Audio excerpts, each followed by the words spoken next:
Bismillahirrahmanirrahim. Assalamualaikum warahmatullahi wabarakatuh. Alhamdulillah, alhamdulillah ala kulli hal. Assalatu wassalamu ala asrofil anbiya wal mursalin nabiyina Muhammad sallallahu alaihi wasallam wa ila ahlil baiti wa kullu ashabi ajmain. Amma ba'du. Bapak Ibu, para senior dosen, ini dosen-dosen saya banyak banget ini ya. Pokoknya saya sebut masih dosen loh, dosen-dosen semuanya, karena saya masih status mahasiswa loh ini, status mahasiswa ya, yang insya Allah dirahmati oleh Allah Subhanahu Wa Taala. Teman-teman mahasiswa semuanya mungkin yang hadir juga, yang semuanya insya Allah dirahmati oleh Allah. Alhamdulillah qadarullah saya pagi hari ini ditakdirkan oleh Allah bisa bermuajahah. Beliau dosen saya Pak Mujahidun ini nggak main-main loh ini Pak. Baik, alhamdulillah kita akan membahas tentang langsung di bab yaitu tentang jenazah ya. Tapi yang jelas kita juga akan bakal jadi jenazah. Teman-teman Unima ini yang pernah saya upokoro jenazah itu ya. Ada beberapa gitu ya. Jadi saya ketemu dengan beberapa dosen-dosen senior itu ya ternyata juga mengalami menjadi jenazah. Belum lama ini juga dosen saya ya, kemarin kita bertakziah itu Pak Imam itu juga mengalami menjadi jenazah. Tidak tahu nanti setelah ini saya ngomong ini solihin bareng ngaji neng Masjid Unima ini terus jadi jenazah, bisa enggak? Oh bisa. Wa idza ja'aluhum la yastakhiruna sa'atan wa la yastaqdimun. Kalau wis tekan patine ya bisa itu.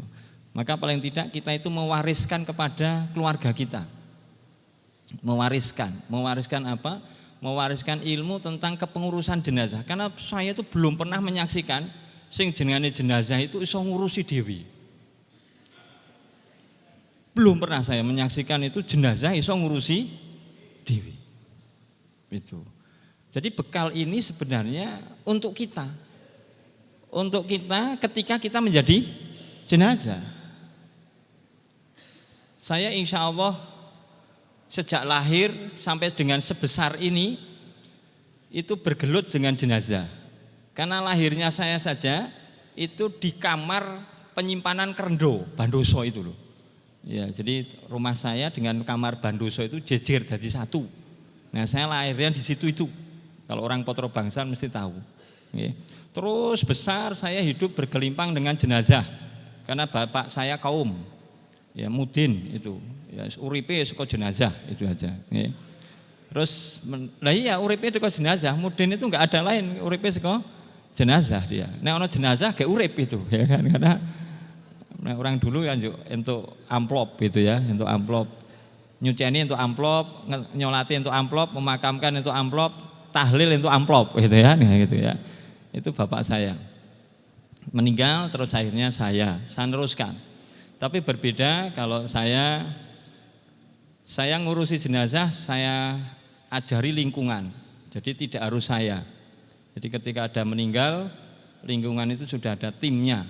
Nah, tim kalau itu parah baru saya. Namanya parah itu karena suatu hal busuk atau mungkin secara fisik sudah rusak dan sebagainya baru saya. Tapi kalau normal-normal sudah ada timnya di masing-masing kampung itu. Maka alhamdulillah, nah mudah-mudahan ini menjadi warisan asar ya, asar yang terus mengalir ya. Karena saya ingin mengamalkan firman Allah Quran surah ini surat apa ya? Apal enggak teman-teman itu? A'udzubillahi minasyaitonirrajim. Inna nahnu nuhyil mauta wa naktubu ma qaddamu wa atharahum wa kulla syai'in ahsainahu fi imamim mubin. Surat apa? Yasin. Nah, ayat wah, iki dadak Yasin wal Quran ketok ora tau yasinan ini. Ya, ayat yang ke-12. Di situ kan butuh kita asar, bekas. Ya, jadi bekas-bekasnya salah satu ilmu yang bisa dipakai ketika kita mati. Dan itu kita sampaikan kepada orang-orang yang mau ngurus kita. Ini penting bagi kita, bagi saya sangat penting, maka kita sampaikan kemana-mana. Baik, kita mulai. Setelah kita tadi memuji kebesaran Allah, bersyukur dan bersolawat kita kepada Nabi kita Muhammad SAW, maka kita lanjutkan. Mudah-mudahan kita ngaji ini sebagaimana doa Nabi, Allahumma inni as'aluka ilman nafi'an wa rizqan thayyiban wa amalan mutaqabbalan. Bapak dan Ibu, teman-teman semuanya yang dirahmati Allah, yang pertama adalah mau ngurusi orang mati itu kita harus memulai dari ketika orang ini baru meninggal. Jadi kita harus tahu persis keadaan orang meninggal sesuai dengan hadis yang disampaikan oleh Rasulullah Muhammad sallallahu alaihi wasallam. Jadi orang mati itu kan macam-macam, ya. Ininya, larahnya itu, sebabnya. Saya duduk di sini kalau memang idza jaa ajaluhum, Allah itu sudah tetapkan kematian saya itu pas ngaji di Unima, saya bisa kok ini langsung teko glundung mati, itu kan bisa. Itu. Atau mungkin saya nyopir ini nanti pulang nyopir, matinya saya itu di mobil itu ketika nyetir itu. Ujuk-ujuk ono helikopter gigol itu nibani saya, umpamanya gitu kan. Saya enggak tahu, ya. Atau mungkin rudalnya Iran itu yang mau diserangkan ke Israel sebelumnya malah nubruk aku kan, orang ngerti toh ya. Kan saya enggak tahu. Kalau di surat ini surat apa coba? Ada innallaha indahu. Ada sesuatu yang itu hanya milik Allah saja. Ada 5. Antara lain di antara 5 itu adalah madza taksibu ghadan. Ya, apa yang akan diusahakan esok kita tidak tahu, itu miliknya Allah. Yang kedua adalah fi ayyi ardi tamut, di bumi mana kita akan mati. Ada itu surat Luqman ayat terakhir, gitu aja gampang. Nah, ayat terakhir itu ada itu surat Luqman ayat terakhir. Jadi fi ayyi ardi tamut, di mana kita mau mati itu enggak tahu kita. Itu innallaha indahu, itu miliknya Allah. Maka keadaan orang meninggal itu mesti macam-macam.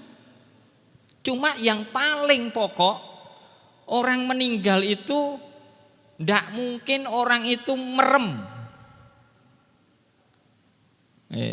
Wong mati kecuali ketunggon loh, arep mati ditunggoni sik gitu ya. Yuk mati. Nah, itu ya karena wis ditunggoni. Coba kalau ini nanti kecelakaan, jenengan kecelakaan mati gitu ya. Mati, melek mesti. Rano, merem rano. Karena orang mati itu enggak merem. Disebutkan dalam keterangan hadis, dakhala Rasulullah sallallahu alaihi wasallam Abi Salamah wa qad saqqa basaruhu. Jadi ketika Rasulullah sallallahu alaihi wasallam itu mendatangi Abu Salamah yang telah meninggal, ketika itu kedua matanya itu terbuka. Jadi kedua mata Abu Salamah itu terbuka dan ini hadis sahih. Ya.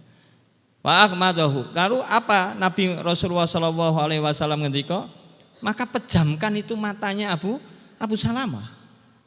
Nih. Summa qala, kemudian Rasulullah ngendika, innar ruha idza qubida tabi'uhu basaru. Karena sesungguhnya bila roh itu telah dicabut, maka akan mengikuti daripada pandangan matanya. Tubiu. Jadi tabi'uhu itu mengikuti. Ya. Dengan apa? Basor itu pandangannya. Maka wong arep mati itu biasanya lirak-lirik. Maka jonyok seneng lirak-lirik itu. Wis pokoknya sing lirak-lirik berarti mati. Iya. Kadang naik gitu pandangannya itu. Dia ketika sakit biasa, gini biasa. Tapi terus dia narik-narik itu. Karena memang roh itu dicabut terakhirnya itu adalah tabi'u basor. Akan mengikuti dengan arah pandangannya.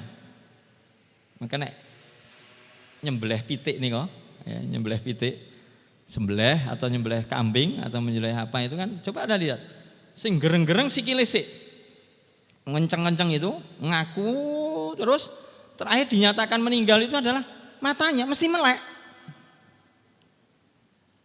Nek praktek wong beleh kan wagu ya. Wedhus man dibeleh gitu. Enggak ada wedhus dibelek merem itu ora ono ya. Ketika mati itu melek gitu. Nah, manusia sama. Maka Rasulullah SAW memerintahkan adalah menutup matanya. Jadi ini sunnah, bukan hanya sekedar sunnah, dan itu terbukti memang itu syariah. Nih. Maka ini yang pertama yang diajarkan ketika kita melihat orang yang sudah meninggal. Bon, itu. Ndak nggih ya, wis pomen tiliki wong sing matine ora ketunggon. Mesti melek. Beda nek ketunggon menjuk ditutup kok itu. Dia sudah ditata dulu masalahnya. Sudah ditata. Sampun selanjutnya. Lajeng apa yang kita lakukan nek mau mengurus jenazah itu senantiasa mendoakan kebaikan kepada mayit. Jadi yang pertama lek ndang nutup mata itu. Ya, karena engko nek wis ora nutup ya biasanya susah. Itu. Karena ini sunnah ya, maka kita melakukan itu di samping memang bisa mensedikitkan aib. Yang kedua kita berpahala. Yang kedua adalah mendoakan kebaikan kepada mayit. Apa contohnya ya ini? Ketika ini Rasulullah Muhammad SAW memejamkan mata Abu Salamah dengan berdoa, yaitu Allahumma qfir Abi Salamah warfa darajatuhu bil mahdiin wa ahlafa fi ya'quba fi ghabirina waghfir lana walahu ya rabbal alamin. Ini contoh aja doa. Sebenarnya contoh doa-doa yang lain banyak ya. Lalu meminta kepada Allah ya untuk diluaskan kuburnya wa wasilahu fi qabrihi wa nurilahu fihi, dan memohon pada Allah untuk diterangi kuburnya. Jadi intinya apa tuh Bapak dan Ibu, teman-teman semuanya, nek kita sudah memejamkan mata itu, ini biasa loh yang terjadi di masyarakat. Niku yang ada itu gelendeng mayit. Wah, iki biying tenan lho iki mbiyen. Syekh Nome yo pantes le mati kok ngene ya gitu contohnya. Itu enggak boleh. Ya, kalau dia seorang muslim ya, justru mungkin yang mati itu lebih baik daripada kita yang hidup. Maka saya kalau melihat orang mati, jelas kalau dia muslim dia, saya sudah wah istimewa ini, istimewa, baik dia, baik. Kenapa? Lah ketemu aku kok li ngurus cetro. Aku sok mati sopo ora cetro. Itu. Iya, saya itu sering gitu. Itu pertama yang muncul itu. Ya Allah. Orang ini baik banget ini. Subhanallah. Ya Allah, mugi paring pangapunten dosa-dosanipun karena ini orang baik gitu. Ya. Karepe apa tuh saya ndongake kebaikan terus sama dia. Sok nek aku mati ki apik gitu loh. Nek nunjuk sama orang itu kan ra ono nunjuk ngene to. Nunjuk itu kan mesti begini gitu. Wah, wong ki apik iki. Nunjuk kan gitu to. Ya. Lah iya, nek kita itu nunjuk, impian nome iki biying tenan iki. Pantes ngene iki, sikile nekuk. Lah ini kan kadang-kadang ini nunjuknya ke kita tiga ya. Sing sering absen kan jempol toh ini, jempol iki nyok ilailo toh ini kan, hanya mendukung saja toh jempol ini. Tapi tiganya ke kita. Ini logika, enggak ada hadisnya, enggak usah itu ya. Tapi yang jelas orang mati itu mesti baik. Kenapa? Karena orang mati itu seizin Allah. Kalau tidak seizin Allah dia tidak mati. Tinggal dia itu mati dalam keadaan iman atau mati bukan dalam keadaan iman saja. Sudah selesai. Tapi yang jelas baik mana orang yang mati dengan orang yang hidup. Dengan kita ini saat ini pamane kula ngadepi wong mati saniki. Tak contohnya Pak Dede sedo pamane gitu ya. Wah wedi Pak Dede. Ojo. Nggih. Loh ini Unima ini urut lho niki. Saya kan punya daftar absen kematian orang Unima kok saya itu. Ya, saya takziah kok mesti kok. Ya, datang. Jadi ra kaget kok nek mati ini kaget itu. Wis ana daftare kok. Teman-teman, Bapak dan Ibu, jadi enggak ada kita doa yang jelek kepada si mayit. Intinya begitu. Entah itu ungkapan, entah itu apa. Dalam keterangan hadis yang lain, fa inna malaika yu'minu nama yaqulun. Karena sesungguhnya malaikat itu ngamini dari apa yang kita ucapkan. Ya, saya sudah ini baik. Ini ucapan, ini anjuran yang dianjurkan Rasulullah Muhammad SAW. Selanjutnya, yaitu mengikat dagunya agar tidak terbuka. Kalau ini kondisional, kalau yang meninggal itu ngajeng-ngajengi kula ngeten iki, insya Allah loh, ini meninggalnya mingkem kabeh. Tapi nek mulai saya Pak Mujahidun, ini Pak Imron, ini ya, ini Pak Kaji, ini. Saya dengan Pak Kaji itu pengalaman rebutan bis ning terminal, gitu ya. Oyak-oyakan gontok-gontokan dengan salah. Bahasan bro, wah kok jenengan ya Allah, rebutan bis kalau gitu di terminal Sip Amir itu di Mekah dengan beliau. Ya, akhirnya malah apa? Weh lah, sekelas dosen yang tetein yang terminal. Bapak dan Ibu, ini intermezzo aja, intermezzo, okay? Jadi ini mengikat dagu memang tidak disebutkan dalam hadis Rasul. Tapi ini termasuk begini, orang mati itu kan sudah miliknya Allah.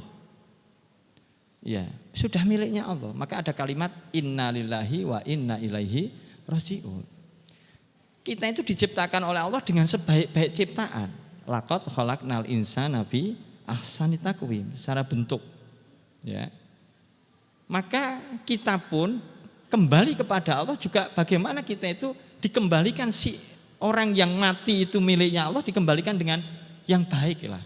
Baik mederek syariat. Baik mederek Quran dan sunnah. Nah maka kita pelajari. Dalam satu keterangan, satu kitab ini, ya ini monggo nanti bisa dicari. Ya. Ini wasatul lihai wadzalika muhafah ayab ko famahum ya maftuhan halatul khaslahu wa halatul tajhiru. Ketika mayit itu meninggal ditutup mulutnya. Kenapa? Itu ayat ya famahu itu. Kenapa ditutup mulutnya? Karena dikhawatirkan mulutnya itu terbuka ketika maftuhan hali. Terbuka ketika apa? Ghaslahu, ketika memandikan. Maka ditutup. Nih. Maka mulutnya itu ditali. Keinginan apa? Karena kalau sudah mengo mulut itu, ngeten. Siapa orang-orang yang gampang nek mati ku mengo? Yaitu yang seperti saya nih, giginya sudah mulai poel. Wong-wong nek gigi wis mulai poel, itu jangan dianggap besok itu mati nih so mingkem. Ya. Karena kuncinya sudah mulai hilang. Maka kalau kroso banget merasa bahwa untune wis poel loro, maka saya harus ngomongke neng anak-anak saya, sok nek mati tulung abah di blebeti ini, karena mesti mengo. Maka nek mbah-mbah itu, kenapa dia itu kalau tidur itu mesti mengo itu, di samping itu karena kuncinya memang sudah tidak ada. Okay. Yang kedua memang napasnya, dia ambil napasnya lebih banyak. Okay. Tapi yang jelas ini sunnah kalau bisa kita lakukan supaya apa? Menghindari aib, ya, menghindari daripada aib. Coba bayangkan, wis matane metutu, cangkeme mongo, mati, gak ngeri tuh itu. Ora iso mbayangke, gitu. Ana tanggane, ngeri. Ki mungkin jadi dosen killer iki. Mesti gitu mungkin ya. Ada dosen killer, matane melulu karo itu ngeri. Ini mungkin ya. Saya tidak tahu ya. Pokoknya berprasangka baik sajalah begitu ya. Ini karena lira cepat si yang ngurus itu. Kasihan saya sering kadang-kadang itu. Ada seorang ulama, kiai, karena qadarullah di rumahnya itu sendiri, meninggal enggak konangan. Putranya jauh. Itu saya diundang saat itu, sampun sepuh, bapak-bapak. Ya gitu, melas. Nggih. Mripate melulu, mulutnya mengo. Dimungkinkan kalau menurut dokter meninggalnya itu sore hari. diketahuinya sudah menjelang zuhur. Karena putrane ngebel-ngebel kok enggak diangkat gitu loh. Tanggine ngertosipun di tempat anaknya. Ya, tahunya ya di tempat anaknya itu. Lalu anaknya kok orang atau bapak ki ngopo gitu. Akhirnya datang. Ya sudah meninggal di situ. Dan meninggalnya nekuk karena orang mati itu panas. Sumuk gitu loh kayak ya kayak ini ada yang belum pernah belum ngeten kok ya sing kalau pecah gitu loh, kalau mati itu ya. Panas itu rasanya dan kedudut itu, kedudut. Maka kakinya nekuk gitu karena narik. Jadi nyawa itu ditarik. Terakhir matanya tadi. Jadi bisa kakinya itu nekuk ini. Orang-orang yang mati enggak konangan jarang mati itu lurus, mesti minimal kakinya nekuk. Itu kakinya nekuk, matanya melek, mulutnya mengong. Dan saya enggak bisa ini karakteristik orang mati itu. Nek wis kadung mengo, nutupe angel. Nguncinya susah. Anjuk pripun Pak Sore? Tak kayak itu kapuk kapas sama saya kasih kayak perban itu, saya tutup gitu. Matanya ya saya tutup gitu. Karena wis kelewat. Gitu.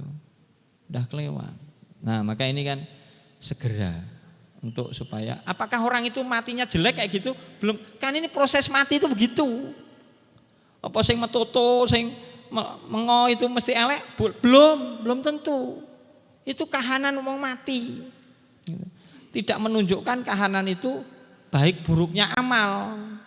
Gitu. Ono kecelakaan, wah kayak memang enggak biano. Oh, jangan itu. Enggak bisa. Karena itu ketetapannya Allah. Ukuran ganjaran, ukuran amal kebaikannya, kejelekan itu sing ngurus Gusti Allah. Bukan kita. Kita enggak boleh menghakimi orang mati. Gitu. Tugas kita merawat orang mati. Gitu. Bukan menghukumi dan menghakimi orang mati. Justru orang mati itu kalau dia mukmin didoakan Allahumma gfir lahu, minimal begitu. Ya Allah ampunilah ia. Itu haknya kita sama muslim. Gitu. Kalau dengan orang kafir jelas dia kafir, kita tidak bisa mendoakan apapun. Gitu. Allahumma gfir itu enggak bisa. Ampunilah ia enggak bisa karena dia kafir. Gitu. Hanya tetap kita urus jenazahnya. Gitu. Diurus apanya ya, pamannya ditutup, diapalah, sepertiannya ini, itu sama. Yang tidak bisa adalah mendoakan. Terus selanjutnya menutupnya dengan kain. Jadi tidak boleh jenazah itu diketok-ketok itu, malah dipamer-pamer gitu. Gitu. Bapakku, ibuku, jangan ditutup dengan kain. Kenapa? Kan ini dari Aisyah radhiyallahu anha, beliau ngendika dalam anna Rasulullah sallallahu alaihi wasallam hina tufiya sujjiya burdin hibaratin. Rasulullah Muhammad sallallahu alaihi wasallam itu ini cerita dari berdasarkan hadis dari Aisyah radhiyallahu anha bahwasanya ketika beliau wafat, Rasulullah itu wafat, beliau ditutup kok dengan tufiya sujjiya burdin hibaratin. Dengan kain hibroh. Kain hibroh itu kain dari Yaman yang bercorak. Jadi kayak garis-garis itu. Kayak selimut. Ada coraknya. Maka kalau bapak ibu sedo di Saudi, itu kalau kita kan mesti digawa nganggo kayak pamane dari hotel ada peristiwa apa meninggal, terus dibawa pakai kayak yang BPBD apa itu yang kayak dilereki itu loh, dilereki itu. Nek sana tidak. Ketika ada mati dicarikan kain burdah itu ditutup dulu. Ditutup nanti diangkatnya pakai itu. Kecuali yang ada darah, paman kecelakaan dan sebagainya. Kenapa itu sunnah? Mesti dari pihak pensucian jenazah atau pihak rumah sakit itu pasti langsung akan diberi itu. Dan tidak boleh disucikan di rumah, disucikan di hotel itu tidak boleh kalau di sana. Harus dibawa ke rumah sakit dulu, dinyatakan ada surat kematian, baru dipindah lagi ke tempat pensucian, baru setelah itu akan dimakamkan di mana. Itu kalau saya ngurus haji atau umroh biasanya semacam itu. Dan saya lihat dia mesti dia burdin hibratin, dia mesti akan ditutup dengan kain hibroh. Kalau kita ya selimut, orang selimut sarung, orang sarung jarit kan gitu kan. Nah itu kan itu kain kita. Ya, artinya ditutup, tidak dalam keadaan terbuka. Ini sunnah. Siapa yang ngendika? Aisyah radhiyallahu anha. Kepada siapa saat itu? Kepada Rasulullah Muhammad SAW. Jadi apapun yang dilakukan oleh Rasulullah dan para sahabatnya bagi kita itulah sunnah. Apabila kita lakukan bagi kita di samping itu baik pasti, yang kedua pasti berpahala. Harus kita yakini itu. Yang selanjutnya dianjurkan bersegera mempersiapkan mayit untuk dikubur. Ya, jadi disegerakan. Kalimatnya memang dalam hadis itu Rasulullah Muhammad SAW dari Abu Hurairah, hadis Bukhari dan Muslim, asri'u bil janazah. Percepatlah itu, ya, bil janazah, dalam pengurusan jenazah. Jadi kita itu disuruh untuk mempercepat. Ya. Kenapa? Fa in taku shalihatun fa khairun. Jika orang itu sholih, ya, di antara kalian itu mereka itu orang-orang sholih, ya, maka ya fa khairun tuqaddimunaha, maka akan jadi kebaikan baginya itu jika kalian percepat. Jadi kalau memang orang yang sholih di antara kalian itu, jadi ini ada orang sholih, orang yang mati itu, lalu di sekitarnya juga ada orang-orang yang sholih, ya, maka itu dipercepat, itu bisa menjadi kebaikan. Kebaikan untuk siapa? Dalam penjelasan yaitu bil janazah, kebaikan untuk jenazah. Wis ana jenazah, wonge apik, lingkungane kono ya apik, isih dindendi. Kadang nunggu anake, kadang nunggu apa. Itu. Nek dalam hadis yang lain itu layan bagi jili jisadil muslim, tidak pantas ada jenazah muslim tertunda-tunda fi ahlihi, disebabkan karena keluarganya. Ini. Kenapa? Masa kita kalau dia itu baik, apalagi lingkungannya baik, segerakan saja. Itu. Ya. Wa iyyakusi wa dzalika, maka sebaliknya pula. Nggih. Jika orang itu bukan yang baik kan gitu, ya. Fasaru tadzunahu an riqabikum, maka keburukan itu lebih cepat hilang dari pundak-pundak kalian. Jadi kalau orang itu tidak baik, matinya orang ini tidak baik atau lingkungannya tidak baik, justru kita itu ramalu mikul kejelekannya gitu loh kalau bisa dipercepat. Nenek dindende ya dewe malah ikut memikul kejelekan-kejelekan itu. Mas sering kalau saya ngurus jenazah itu, orang ini jelas matinya enggak baik. Saya sering banget itu, pamane overdosis. Ya, dia neng omah kosong, overdosis itu kan mumpluk itu, bluk. Kalau disuceni itu dipejet peruke, bluk metu itu, iya itu betul. Saya sering gitu, nggih. Ya. Apa mesti saya perintah? Dicepetke, bilang gitu. Ya, dipercepat gitu. Kuburannya lek njang dadekke. Njuk kapan Pak Soli mangkele ngumpul? Saiki, begitu. Aku timbangannya nanggung dosane wong iki begitu. Lek ndang wong elek gitu kan gitu. Dhewe gelem karena jelas matinya jelek. Gitu loh. Kita takutnya di situ. Ya.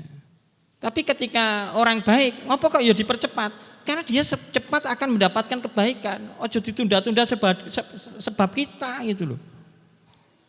Nah kalau Bapak Ibu punya orang tua, ya, suatu ketika dipanggil dan kita itu di Magelang, sementara mungkin orang tua ada di Sumatera atau apa begitu ya. Ya kita tidak harus nunggu kula nggih. Wah, engko pesawat ring Jogja delay gitu kan, gitu ya. Sengko isih mampir Jakarta gitu. Mampir isih mabur meneh, itu kan nggone. Ya ini menurut saya kalau orang tua kita itu baik, lingkungannya di situ baik, itu saya segerakan dan justru itu sunnah. Itu. Ya karena apa? Orang tua kita cepat untuk kebaikan dengan kita lakukan itu. Nggih. Nah kita bagaimana? Oh nanti ada babnya, yaitu bisa sholat gaib. Nanti ada bab sholat itu. Kita bisa sholat gaib dulu, boleh. Itu. Atau nanti ketika kita datang, ikhtilaf indal ulama ya ini, kita itu boleh kok sholat di kubur sampai berapa kali, sampai berapa hari lamanya itu. Ada mengatakan sehari, ada yang mengatakan 3 hari. Jadi setelah 3 hari itu boleh kita itu karena memang tidak bisa menyolatkan, saat itu nggak bisa bertemu, kita boleh dengan di atas kuburnya itu boleh. Gitu. Nah ini kan, anak nemoni iki njuk nemoni apa kan gitu kan kadang ora marem nek rung weruh wajahe. Ya itu enggak ada sunahnya itu. Kula ajeng ngingu, ajeng napa. Lah wingi rung mati ra ngingu gitu kan gitu. Jadi saya nek jadi kaum di Potro Bangsan ada yang kayak gitu. Saya itu, apa nunggu napa begitu. Saya pernah kok takziah mau suruh mengangkatkan tapi sama Pak RW-nya itu diulur gitu. Ustadz ini kita ulur nanti ba'da asar gitu. Waduh, lah niki wis matine wingi kok gitu. Sakniki mawon itu jam 12 rampung kabeh kok. Niki anake pun dugi nganu napa apa pun pikantuk tiket gitu. Ya, tekan ngendi? Niki pesawatnya mampir Jakarta riyin. Wong dia di Sorong itu saat itu. Terus ke Jakarta dulu enggak ada yang langsung pesawat ini dari Jakarta. Saya kesuwen itu. Wis mesake udah kubur gitu. Wah mboten Pak, mangke niki wong anaknya itu wong sugih mungkin pejabat gitu. Anjuk kula ya men durusi dhewe ya ngono gitu. Saya pulang saat itu. Kula bar asar telak ngaji kok gitu kan. Saya kayak ngaji itu di bel karo RW-ne itu. Ustaz niki putrane pun dugi. Luweh apa gitu aja gitu. Lah saya gitu kok. Nggih. Men durusi dhewe. Mungkin Pak RW ini ngomong kaum nesu gitu ya. Akhirnya saya diparani sama anaknya itu. Wah jenengan niku ora mesake karo bapak niku wong apik lho. Kepengin nek ketemu itu. Jenengan sakniki nggo nyolati sik wis tekan mriki wis tak tunggone niki. Ning bar ngaji aku. Niki kurang seprapat jam kula ngoten gitu. Pun tak rampungke sik mangke jam 5 kula punjul sithik tak mriku langsung makamke. Gitu. Imbasan kula tekan mriku pun nyolatke dereng mboten saged. Wah, wis ra sida aku ngono. Pendem dhewe lah apa gitu. Iya, Pak, betul, Pak. Akhirnya saya makamkan setelah sholat maghrib. Gitu. Karena anaknya belajar dulu dengan saya itu. Iya. Sholat jenazah itu. Betul. Nah, ini karena kasihan, Pak. Ini ada hadis ini. Ada hadis ini. Maka monggo warga Muhammadiyah ya, ini kalau bisa ngajari lingkungan itu. Aja malah ngende-ndhe gitu. Pamer-pamer oke meneh begitu jangan. Kasihan. Ya, cepat disegerakan. Maka saya biasanya gini, kalau ada teman meninggal, mesti saya pertanyaan gini, kapan pemakamannya? Gitu. Kapan pemakamannya? Gitu. Kenapa? Supaya saya juga mendapatkan kebaikan. Itu. Saya akan mendapatkan kebaikan dengan itu. Terus selanjutnya apa yang dipersiapkan? Jadi dipercepat itu ya, percepat pengurusannya. Yang selanjutnya adalah memandikan mayit. Teman-teman yang dirahmati oleh Allah Subhanahu wa taala, jamaah yang insyaallah semuanya dimuliakan oleh Allah Subhanahu wa taala, Bapak dan Ibu. Tentang memandikan mayit, ini hukumnya adalah fardu kifayah. Itu secara pendapat fikih. Ya, pendapat fikih itu adalah memandikan mayit itu adalah hukumnya fardu kifayah. Kenapa saya menganggap tadi ada judul jenazah tapi di sini mayit? Apa sih bedanya secara makna? Begini. Kalau jenazah itu sebutan orang yang mati sudah diurus. Itu namanya jenazah. Artinya apa? Sudah dimandikan, sudah dikafani gitu. Itu namanya jenazah. Tapi kalau mayit itu adalah orang mati yang memang belum diurus, itu namanya mayit. Secara makna aja, secara makna. Tapi kan itu boleh ditabrak saja karena tidak ada istilahnya sumber secara penyebutan itu. Tapi boleh kita bedakan nek mayit itu adalah orang mati yang belum diurus tentang jenazahnya, utamanya adalah dimandikan dan dikafani. Ya. Nanti kalau jenazah itu berarti seorang yang mati yang sudah diurus, yaitu jenazahnya. Ya. yaitu tentang memandikan dan mengkafani.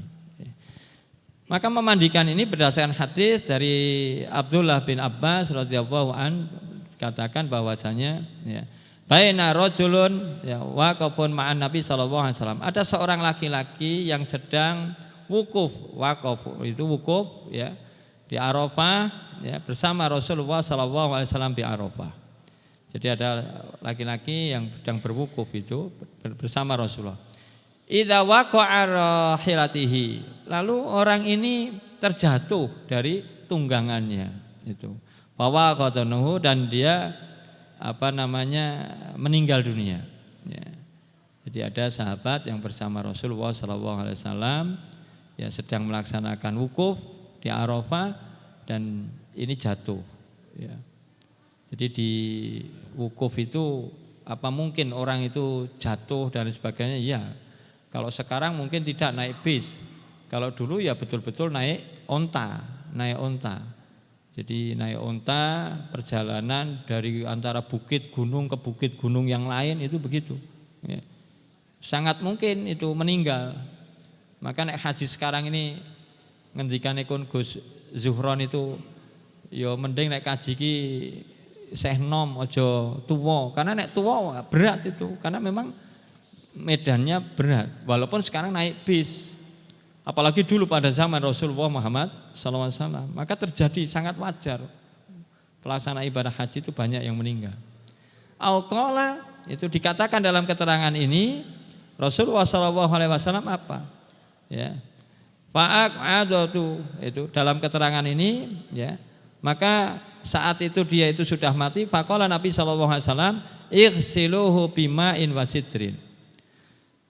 Diperintahkan ini sahabat memerintahkan saat itu Rasulullah memerintahkan pada sahabat saat itu ighsiluhu mandikanlah ia bima'in dengan air wasidrin dan dengan sidrin daun bidara.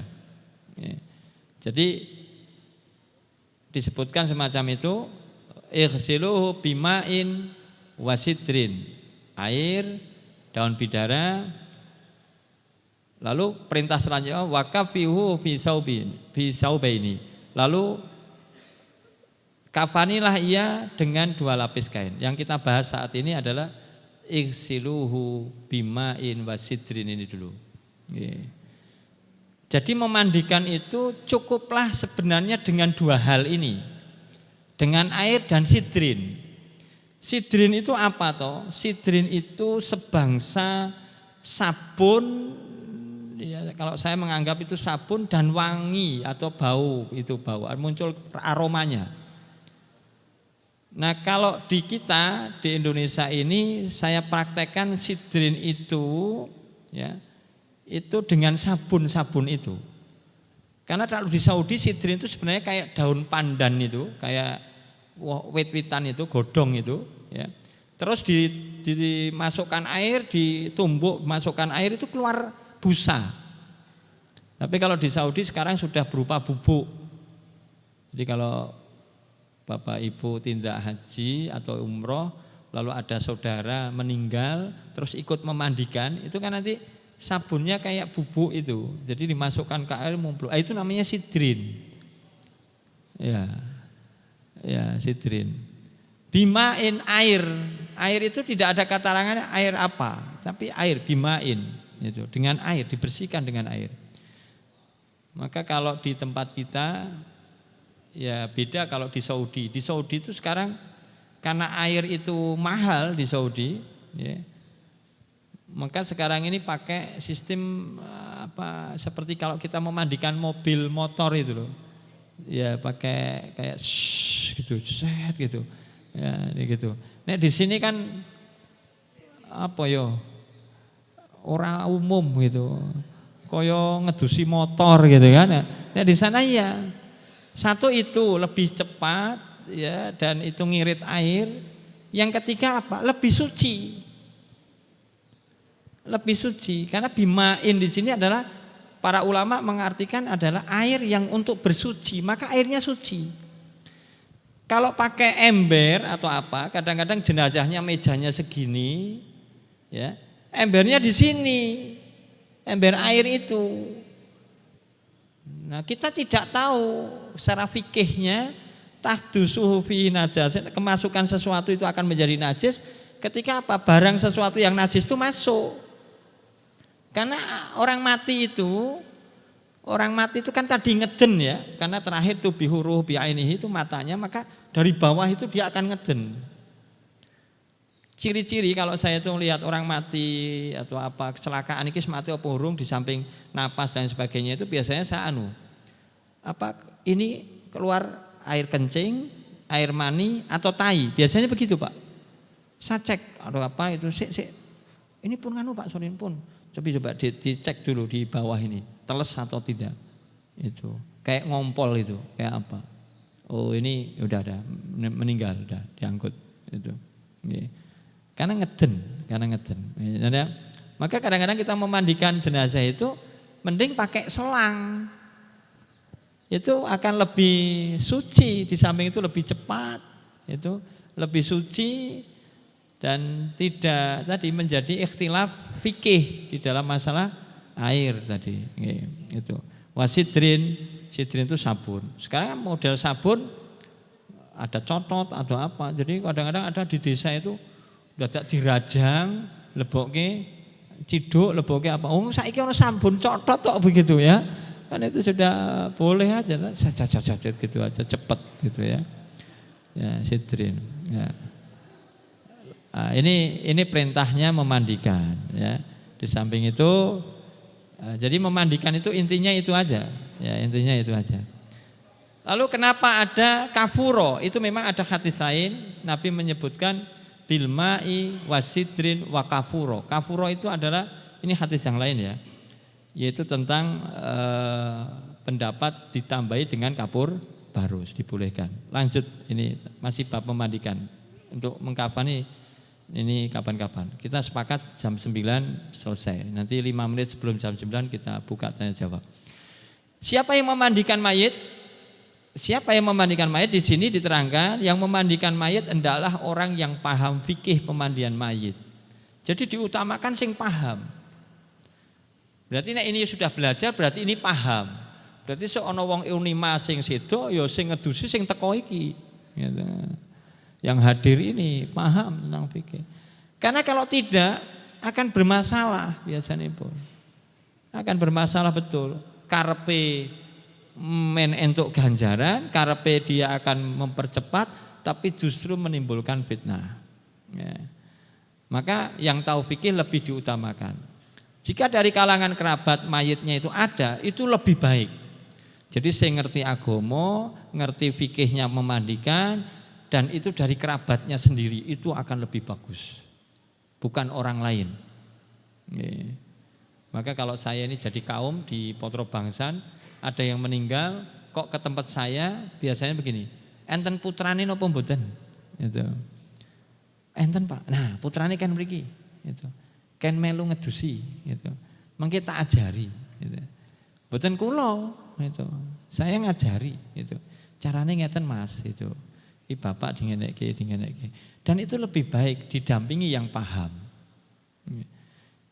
Kadang-kadang ada, saya juga sering di tempat saya itu ono anake kene wis nyiap-nyiapke, anake malah cerita ning jaba. Gitu. Itu pernah kok wis tak siap-siapke njuk kula bali, gitu ya. Saya sering gitu. RT-ne, RW-ne marani saya itu. Ustaz, niku pripun? Wegah, kok malah cerita dhewe kok malahan itu anake. Kudune kan kewajibane anake, begitu. Ketika ke makam juga itu. Nanti kalau pemakaman itu sering saya gitu. Enten putrane mboten sing kakung. Nek mboten enten mantune napa mboten sing kakung, begitu. Nggih. Ha niku sing mlebu. Ha kula ora ono urusane apa-apa ya begitu kan. Sing mlebu. Gitu. Itu kalau pemakaman itu mesti di bawah itu wong-wong ngene mriki sing nang dhuwur diajani mboten niki Pak Ustaz ngoten. Ha sing ngisor adzan apa ora ngono. Mboten iso. Ya wis ora iso begitu. Pak Ustaz mboten. Aku nang dhuwur ora krungu kok begitu. Seneng ke itu biasanya gitu. Itu kalau pas pemakaman tuh kan geger tuh masalah adzan itu, ya masalah adzan. Maka saya mesti sing ngisor. Saya nggak pernah turun di bawah kecuali memang rano sopo-sopo gitu ya. Saya baru turun. Ya. Ya, jadi itu contoh aja kalau di masyarakat. Jadi maklum itu kaum maklum akhirnya itu ya. Jadi sama memandikan jenazah ini sunnahnya. Wassalatu Rasulullah sallallahu alaihi wasallam saat itu ya Ali itu mengatakan itu wassalatu Rasulullah. Jadi Ali itu adalah kerabatnya Rasulullah ya. Kan apa itu? Putra mantu ya. Iya kan? Iya kan? Dari Fatimah binti Rasulullah. Ya. Ini ketika Rasulullah sallallahu alaihi wasallam ini seto, Ali yang memandikan gitu. Dan beliau memperhatikan itu. Wa dhahabtu unzuru ma yakunu minal mayyit itu. Falam ara syai'an. Dan dikatakan bahwa aku memperhatikan jasad beliau seorang tidak ada daripada celahnya. Jadi kalau dibanding dengan yang lain Rasulullah itu jasadnya tidak ada celahnya. Jasad beliau itu bagus ketika hidup maupun ketika sudah meninggal. Maka ini mengartikan kalau kita mengurus jenazah, memandikan itu, nek bisa jangan merusak jenazah, jangan merusak mayitnya itu. Contoh terutama yang sudah sepuh, kan dia dibuat oleh Allah, diciptakan itu sebaik-baiknya, maka dikembalikan pun walaupun dalam keadaan sudah sepuh dengan baik. Masa sering wanti-wanti, ada alat-alatnya itu di gerobak saya sebenarnya. Saya mesti pakai plastik itu, kain plastik itu, yang kaos tangan plastik itu. Terus saya kasih lagi kain kaos tangan yang bentuk kain itu. Supaya apa? Sudah bisa membersihkan dan tidak melukai. Itu. Tidak melukai. Kenapa? Bagaimana jenazah itu biar fisiknya itu tetap baik. Karena Rasulullah itu pun dijelaskan oleh Ali radhiyallahu anhu bahwa Rasulullah Shallallahu alaihi wasallam itu dalam keadaan fisik baik itu hidup maupun dalam keadaan sudah meninggal itu keadaannya baik. Jadi ini perintah kita yang ngurus jenazah ini biar caranya jangan sampai kita itu melukai, menyakiti fisik si mayit itu. Nek memang luka, memang tidak baik, ya biar caranya biar luka yang tidak baik dari kondisi fisiknya itu tidak terbongkar. Contoh ini teman-teman, kalau dia itu nyenyeh itu contoh karena tuanya. Jadi tuanya itu kan biasanya sini nih apa ya, kulitnya itu kan sudah bukan kayak gini toh, kulitnya itu bukan kayak gini loh. Kulitnya itu sudah kayak gini nih toh. Nggih, mengkerut kayak gini nih. Kalau dia bed rest lama, itu langsung kena air, tetel itu. Dan itu akan muncul air. Rampung itu nanti. Kalau di kafani ngecemek gitu. Ngecemek. Diangkat itu kita ngecemek. Kasihan itu, kasihan. Maka caranya bagaimana? Bimain tadi memandikannya itu dengan air hangat. Jadi kalau sudah nyanyi-nyanyi kayak gitu itu pakai air hangat, termasuk luka. Ya ini otomatis pakai air hangat. Kalau ada shower yang itu pakai air ada hangatnya itu pakai itu. Jadi kenapa? Karena memang itu akan lebih meretke daripada air biasa. Coba mawon. Panjenengan sudah punya orang tua, luka mungkin. Luka itu yang paling parah itu gula dengan jantung. Jadi satu, komplikasi. Itu gerong nanti lukanya. Jadi biasanya paha dengan kakinya itu gedene podo. Lalu kayak gerongan-gerongan gitu. Nah itu kalau mati itu keluar kayak air, kayak itu. Nah ini dan itu menggerong. Biasanya kalau gula basah dengan komplikasi dalam itu biasanya meretel. Ya, kakinya meretel dan sebagainya. Nah, itu memandikannya bagaimana supaya ketika hidup dan matinya itu dalam keadaan baik, maka sunnahnya ya mengguyurnya itu harus dengan hati-hati. Lalu juga di situ Rasulullah SAW diterangkan oleh Ali ya. Selanjutnya ya tadi dipandang orang itu baik. Ojo nganti bar wis dadi mayit, ngeri yo jenazahe sing blentrong nyenyeh-nyenyeh, jangan sampai. Ini terakhir ya, ini besok lagi kapan-kapan aja. Diwajibkan bagi jenazah laki-laki dimandikan oleh laki-laki. Demikian sebaliknya. Jadi enggak boleh kita bukan apa-apa kecuali suami istri. Jadi umpamanya istrinya itu meninggal, sebaik-baiknya suami memandikan. Suami meninggal, sebaik-baiknya adalah istri itu. Ya, ini disunahkan dalam satu keterangan itu. Ya, karena memang Rasulullah SAW ya Rasulullah ketika ditanya itu, ya auratuna mana timinha, itu mengenai aurat kami kepada siapa boleh kami tampakkan itu, ya. Lalu Rasulullah SAW justru qala ikhfat aurataka, jaga auratmu illa man zaujatika, kecuali kepada zaujahmu, kecuali kepada istrimu, au mamalakat yaminuka, atau kepada budakmu. Jadi ini kalau bisa memandikan itu ya kita cari. Bagaimana kalau itu anak?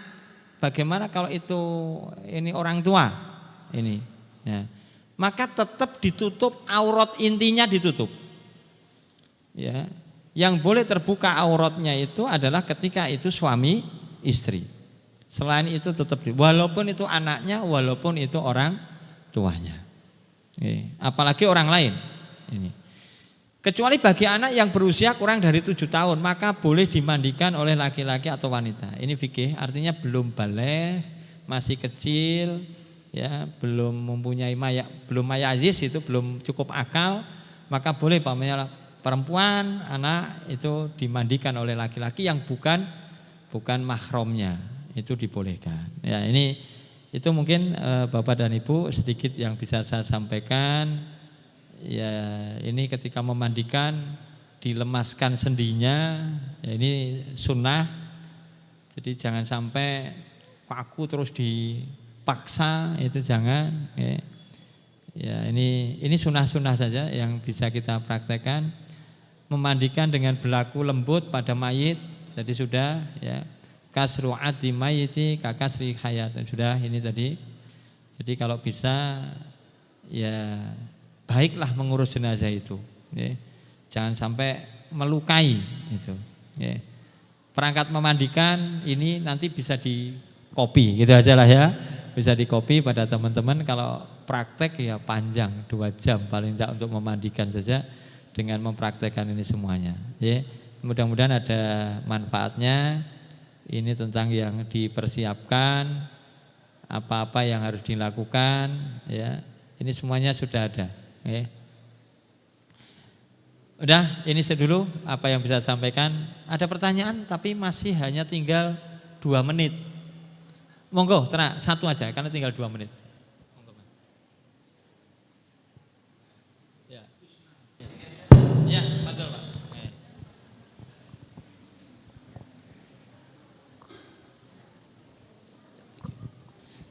Bismillahirrahmanirrahim. Assalamualaikum warahmatullahi wabarakatuh. Waalaikumsalam. Pak, izin bertanya, ini karena kebetulan saya seorang perantau dari Lombok yang baru kurang lebih 5 tahun di sini, Pak. Saya meyakini kapanpun saya bisa dipanggil sama Allah Subhanahu Wa Taala.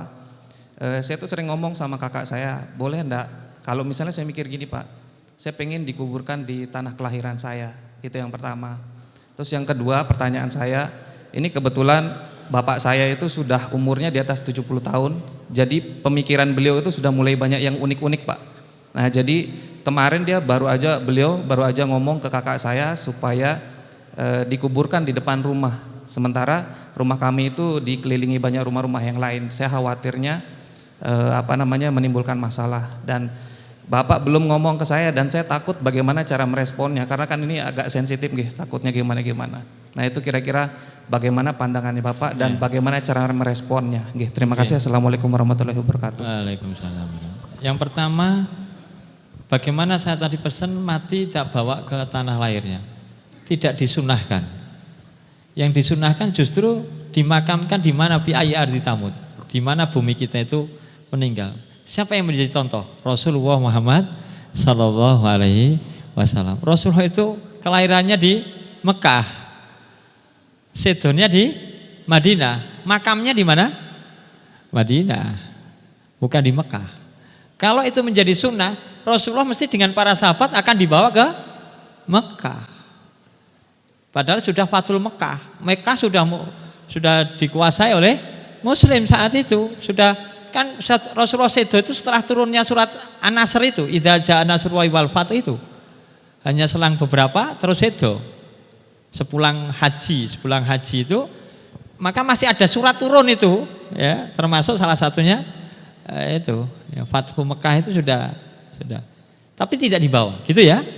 Jadi kalau kita sering berwasiat, so aku dikubur enggak usah ya, karena itu bukan termasuk sunnah. Justru malah tidak disunahkan, gitu ya, tidak disunahkan. Ya di mana kita itu meninggal ya di situ kita kubur. Tapi ada perkara sunnah yang lain ya nek iso makbarohnya itu kabeh Muslim itu diutamakan. Kalau tidak ya sudah, karena kondisi madorotnya masakohnya, keringanannya itu semacam itu. Yang kedua tadi berwasiat, sebelum berwasiat pemakaman di depan rumah apa tadi? Yang kedua, ada 3 tuh? Oh 2, berarti langsung ke bapaknya tadi ya. Nah bagaimana ketika ini bapaknya itu usianya sudah lanjut, sering ngendika lalu mengatakan aku dikubur neng depan rumah. Rasulullah Muhammad SAW itu memerintahkan mengubur jenazah itu di makbaroh. Makbaroh itu adalah satu tempat yang sudah disepakati untuk menjadi kuburan. Itu kenapa? Dibuktikan ada doa masuk kubur. Assalamualaikum ya ahli diyar minal mu'minin al muslimin. Itu. Jadi kita nggak boleh secara muslim itu dikuburkan sembarangan, itu nggak boleh. Kecuali saat itu yang terjadi pada Rasulullah Muhammad Sallallahu Alaihi Wasallam dan 2 sahabat lainnya, yaitu Abu Bakar dan Umar. Selebihnya itu tidak ada penjelasan baik itu para sahabat untuk dimakamkan pada rumahnya, tetapi dimakamkan semuanya adalah di makbaroh, tempat yang disepakati sebagai makam. Gitu. Maka bagaimana saya tidak melaksanakan apa yang dingendikake Bapak? Karena itu bagian wasiat yang tidak ada sunnahnya, ya.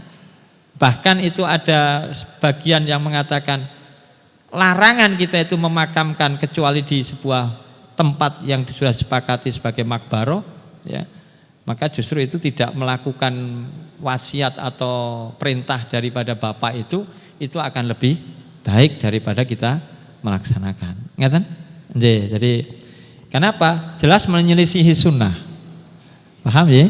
Sudah menyelisihi sunnah. Jadi itu dulu, mudah-mudahan bermanfaat. Mohon maaf segala khilaf. Ini materinya sampai pemakaman ada, insya Allah nanti bisa diambil oleh Ustaz Didi aja. Sekali lagi mudah-mudahan setelah ini pasti kita akan ada yang mati, ya. Jadi tidak ada yang tidak. Setelah ini kita mesti akan mati. Ya, tinggal saya duluan bisa, Bapak dan Ibu duluan, insya Allah langkung sakit, gitu ya. Ini aja ya. Mudah-mudahan bermanfaat apa yang saya sampaikan. Waktu saya kembalikan pada Ustaz Didi. Assalamualaikum warahmatullahi wabarakatuh.